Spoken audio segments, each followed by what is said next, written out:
पहुंचते पहुंचते बारिश शुरू हो गई, हालत खराब हो गई और रोड ऐसा है, तो बताओ क्या करे आदमी।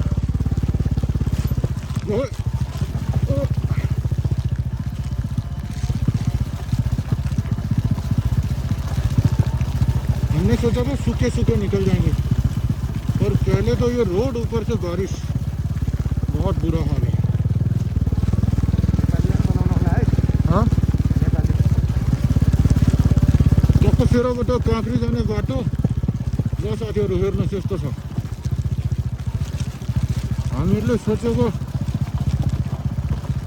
बाटो पिच होला भनेर यहाँ त बुलेट चलानै गाह्रो भयो। अनि यहाँको मान्छेहरूले धेरै बाइक किनेर बाइक चलाउने गर्छन्, यो बाटोमा कसरी होला थाहै छैन यहाँ।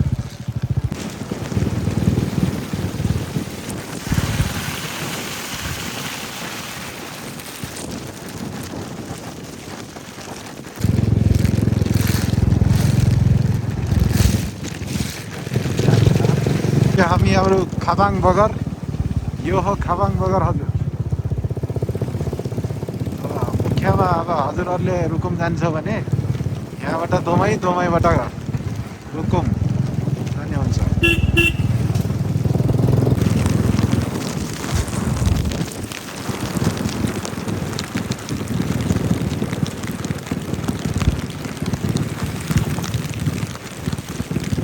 रत्वा मारे होइन,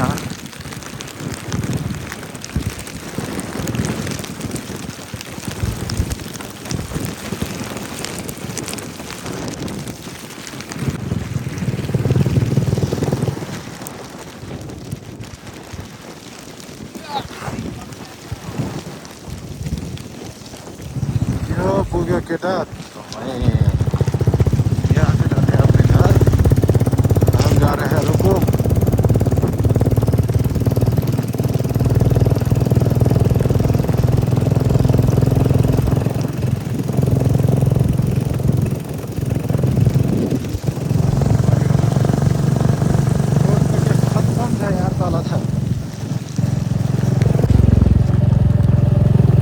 रोड की मरम्मत का काम चल रहा है धौला पैरा से पहले।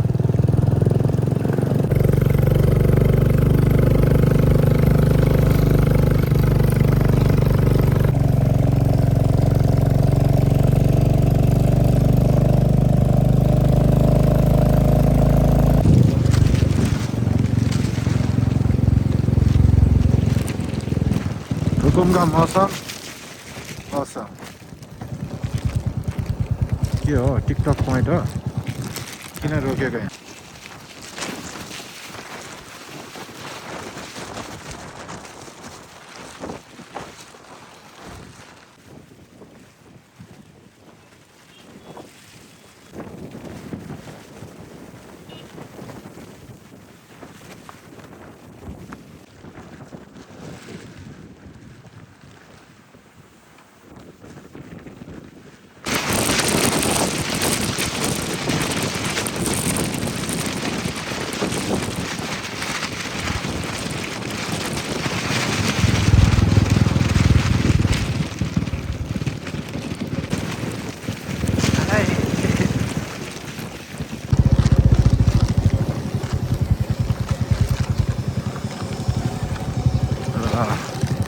आइपुग्यो नि आफ्नो बजार क्षेत्रमा,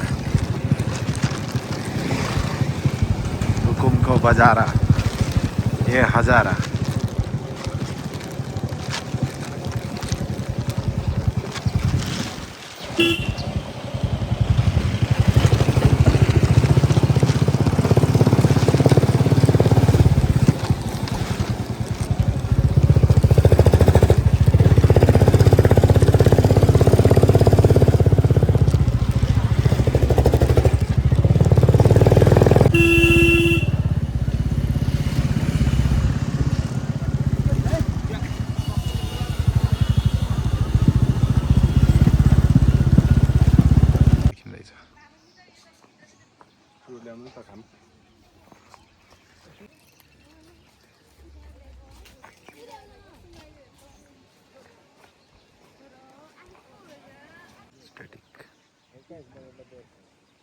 खै केटाले रेकर्ड गरेर अहिले हालिहाल्छ कि एउटा के हो मिल्दैन भनेर ए कहानी धेरै लामो छ बिहान नै उठेर बेलुका रोटी खाएर सुतेर सुत्ने बेला त्यो जोगीहरूले त्यसो भने हामी त बिहानै गइहाल्छौँ भोलि बिहान उठेर बाहिर त्यो चल्ला बस्ने ठाउँमा एकचोटि हेर्नु होला साप पुरै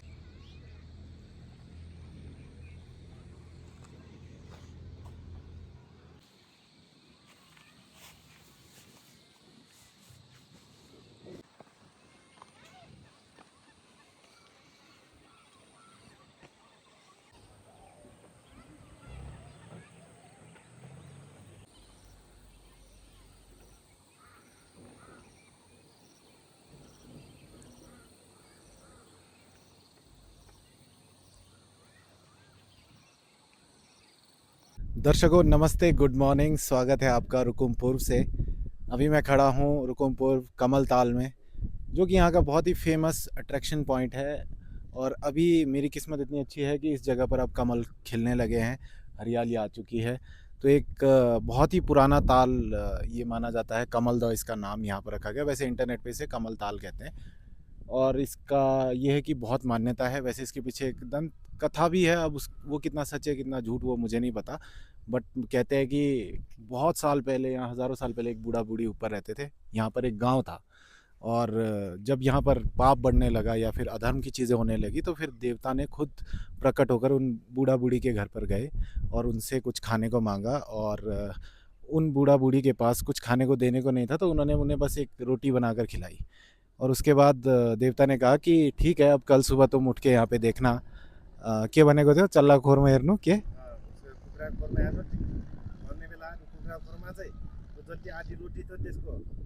तो जब देवता उन बूढ़े दंपति के पास आए तो उनसे उन्होंने खाने के लिए कुछ मांगा और उन्होंने कहा कि हमारे पास खाने के लिए कुछ है नहीं। तो उन्होंने उन्हें आधी जौ की रोटी बना कर दी और फिर वो जो देवता थे उन्होंने कहा कि ठीक है, अब हम सो जाते हैं और हम जा रहे हैं। गए कि सुतना गए थे हाँ, तो अब हम सो जाते हैं और कल सुबह जब आप लोग उठे तो आपने जहाँ पे मुर्गे रखे वहाँ जाकर देखना और उसके बाद बाहर जाके मैदान देखना। तो जब सुबह हुई तो उन बूढ़े दंपति ने अपने मुर्गी वाले जो जिस जगह पे मुर्गी को रखते थे वो देखा, तो वहाँ पर वो आधे जौ की रोटी के बराबर ही वो सोने की रोटी बनकर वहाँ पर थी। और जब उन्होंने बाहर आकर देखा तो ये पूरा कमल ताल यानी कि पूरा तालाब और लेक बना हुआ था। तो ये कहानी है, आई डोंट नो कितनी सच है कितनी झूठ है, बट यहाँ का नज़ारा बहुत सुंदर है। अगर आप कभी पूर्वी रुकुम आए तो कमल ताल ज़रूर आएँ, कमल ताल को विज़िट करें।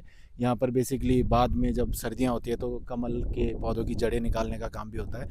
और हाँ, इसमें कुछ लोग तैरने जाते हैं तो कई बार बहुत सारे लोगों की मौत भी हो जाती है, तो सेफ़ रहना भी ज़रूरी है। लास्ट ईयर जब मैं आया था तो यहाँ पर बोटिंग का काम हो रहा था, बट अभी पता नहीं है कि नहीं है, बट बहुत ही सुंदर नज़ारा।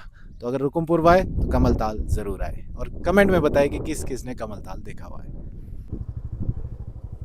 दोस्तों अभी हम जा रहे हैं रुकुम का जो बाज़ार है, जो यहाँ पर डिस्ट्रिक्ट रुकुम है, तो सारे सरकारी काम यहीं पर होते हैं और लोग सारे जितने भी गांव के हैं जो पूर्वी रुकुम में हैं वो यहाँ पर अपने सरकारी काम करवाने आते हैं।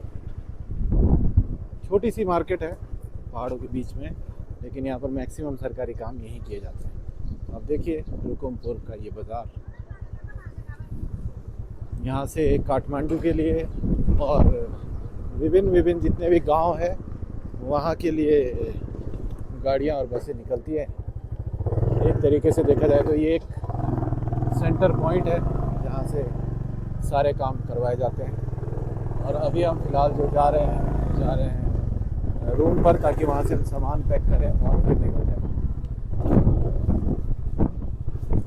ये है यहाँ का ऑटो स्टैंड, टैक्सी स्टेशन, और बसेस भी यहीं से लगती हैं।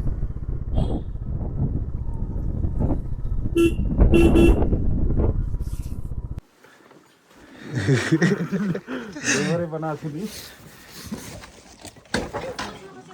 चश्मा तो इनको ये फालने हो गए। ऑल राइट गाइज, अब हम निकल रहे हैं रुकुम से। बहुत तेज़ धूप है, दिन हो गया है। अब हमें जाना है शेरपुदा। तो कल रात को हम रुके थे यहाँ बहन के घर पे। अब यहाँ से निकलने का वक्त हो गया है और बाइक बंद हो गया है। और राइडर बने को तो जाई हो क्या।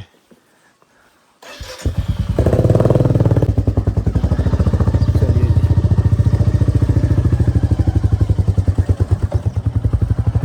आज की यात्रा शुरू होती है। अब तुमको करते हैं बाय बाय। अब मिलते हैं सीधा शेरपुर में, यानी कि पश्चिम रुकुम नहीं गए, पश्चिम रुकुम शेरपुता।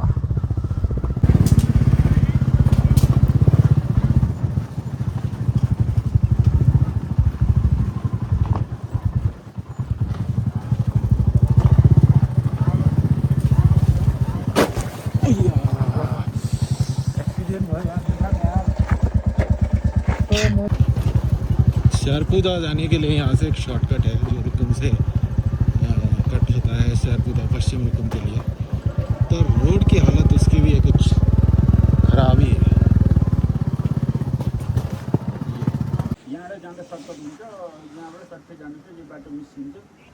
यहाँबाट कस्तो झोलुङ्गी पुल टार्ने हामीले होइन? यहाँ कति अगाडि छ यो? ए तो अभी हम नदी पार आ चुके हैं और सीधा हम निकल रहे हैं शेरपुर के लिए। रोड कच्चा है यहाँ से। ये है नदी पार रुकुम। अब हम पश्चिम रुकुम की तरफ निकल चुके हैं।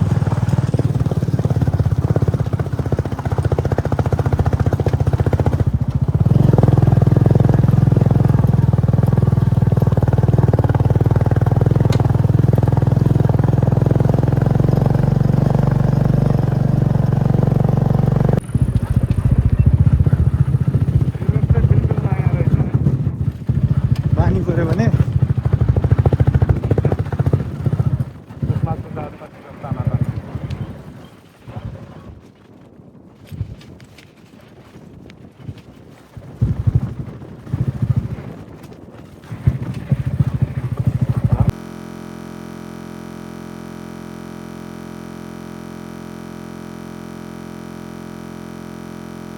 शेरपुर जाने बाटो यो नि कति टाढा छ अब यहाँबाट?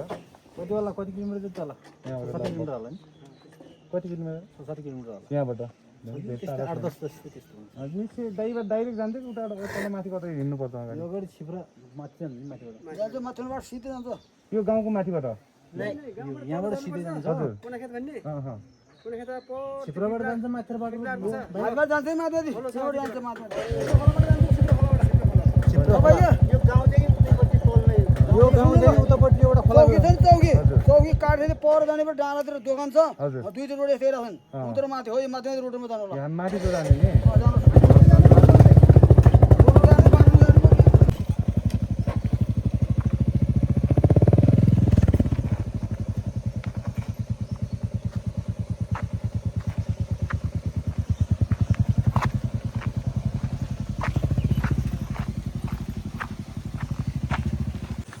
हम लोगों को शायद पक्का रोड मिलेगा ही नहीं कभी। इतना ख़राब ऑफ रोड है कि दो बंदे तो इसमें चल ही नहीं सकते। ये देखो ना तुम, ये देखो। और अगर यहाँ बारिश हो जाए तो ये कहाँ है? ये रोड है ये।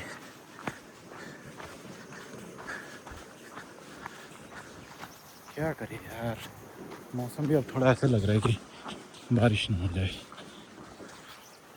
मौसम में मेटल रोड मिल जाए। हो नहीं जाए साहब। एक बार तो जो हो गया सो हो गया, दोबारा कभी नहीं आऊँगा इस रास्ते में। फर्स्ट एंड लास्ट यही। देखो दोस्तों कितना खतरनाक रोड है। हम कहाँ ऊपर से आ रहे हैं। ये रोड ही नहीं है, ये सिर्फ ऐसे कट है। आराम से आराम से आराम से आराम से आराम से ऊपर से ऊपर चढ़ाना है यार। चढ़ेगा जहाँ से? हमारा रोड ही नहीं है वो यार। कहाँ दिख रहा है आपको रोड यार? वो हम यहाँ ऊपर से आए हैं और हम यहाँ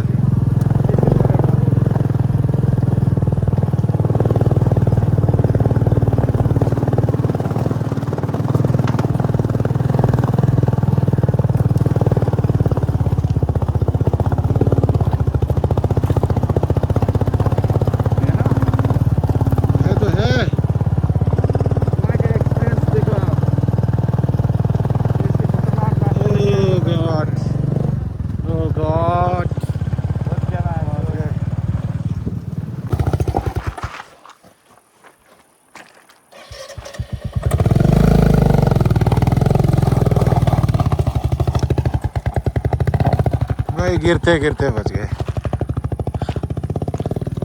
रोड देखो यार, आदमी क्या करे। इतना एक्सट्रीम ऑफ रोड हो गया ना, इतना एक्सट्रीम, क्या बताए।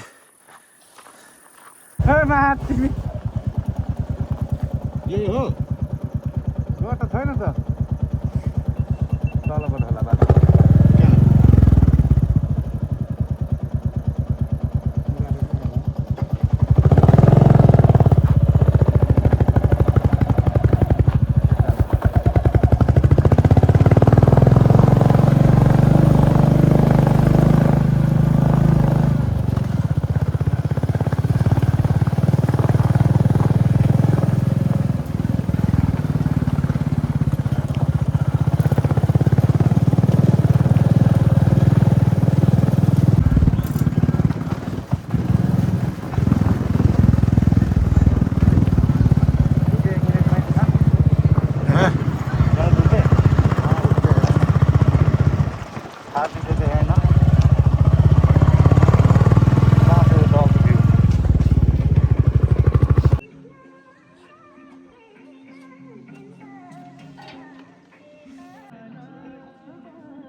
यही हो अङ्कल यहाँको एकदम खास भनेको यो यही होइन के हाल्छ होइन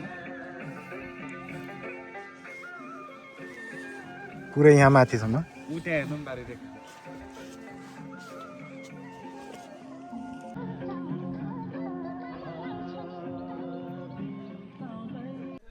तो दोस्तों अभी मैं पहुंच गया हूं स्यारपू लेक, जिसको नेपाल में स्यारपू दौ भी बोलते हैं। बाफीकोट गांव पालिका पश्चिम रुकुम में ये है और बहुत ही सुंदर झील है, एकदम नीला पानी। और यहाँ पर बोटिंग वगैरह भी होती है। यहाँ पर इस समय पे, इस मौसम में ख़ास तौर पे बहुत अच्छा व्यू आता है। और अगर बरसात में आप यहाँ पहुँचेंगे तो और भी अच्छा व्यू आएगा, क्योंकि पानी का स्तर जो है यहाँ पे बढ़ जाएगा।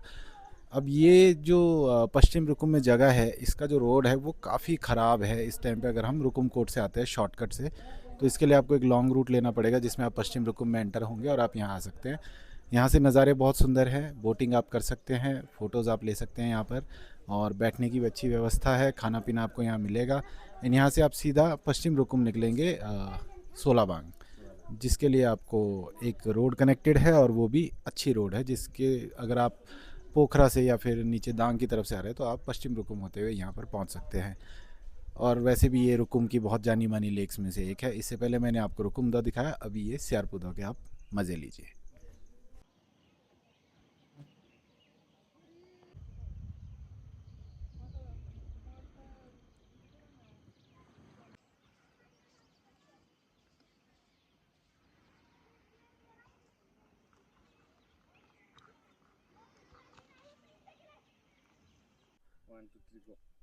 तो दोस्तों अभी मैं पहुंच गया हूं स्यारपू लेक, जिसको नेपाल में स्यारपू दौ भी बोला जाता है, और ये पश्चिम रुकुम बाफीकोट गांव पालिका में पड़ता है। आप मेरे पीछे नज़ारा देख सकते हैं, कितना सुंदर है ये। पहाड़ों के बीच में एकदम से एक ऐसी लेक जो सबसे छुपी हुई है, और रुकुम को माना ही जाता है लेक सिटी। यहाँ पे आपको कमल ताल मिलेगा, आपको स्यारपू दौ मिलेगा। तो ये पश्चिम रुकुम में है ख़ास तौर पे। अभी हमको यहाँ पहुँचने में ऑलमोस्ट 3 घंटे लगे, क्योंकि हमने शॉर्टकट लिया था और वो रोड बहुत ख़त्म था सच में। लेकिन वहाँ से यहाँ पहुँचने के बाद सच में बहुत सुंदर जगह है। यहाँ पर आपको आप बोटिंग कर सकते हैं, आप काइकिंग कर सकते हैं, पावर बोटिंग है, सब कुछ है यहाँ पे। और खाने पीने की अच्छी व्यवस्था है, आप रुक भी सकते हैं यहाँ पे। और बरसात में तो ये जगह और सुंदर हो जाती है, क्योंकि ये सारा एरिया पानी से भर जाता है ऊपर तक। और ऊपर व्यू पॉइंट से जो है आप पूरे इस लेक को देख सकते हैं। फ़िलहाल इस लेक में मछलियाँ भी हैं, और कमल ताल में सिर्फ कमल खिलते हैं, और यहाँ पर मछलियाँ होती है। क्या कर सकते हैं, हाँ, आप यहाँ पर फ़िशिंग भी कर सकते हैं।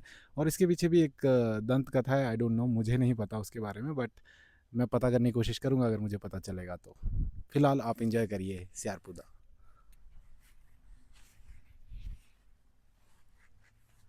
मैं कैमरामैन से कहूँगा कि वो लगातार शॉट्स लेते रहें। तो यहाँ पर आप बोटिंग कर सकते हैं और काइकिंग कर सकते हैं, ये सारी चीज़ें आपको अवेलेबल मिलेगी। और इसके काइकिंग के प्राइसेस 200 रुपये 20 मिनट के हैं, और आप बीच लेक में जाकर एंजॉय कर सकते हैं।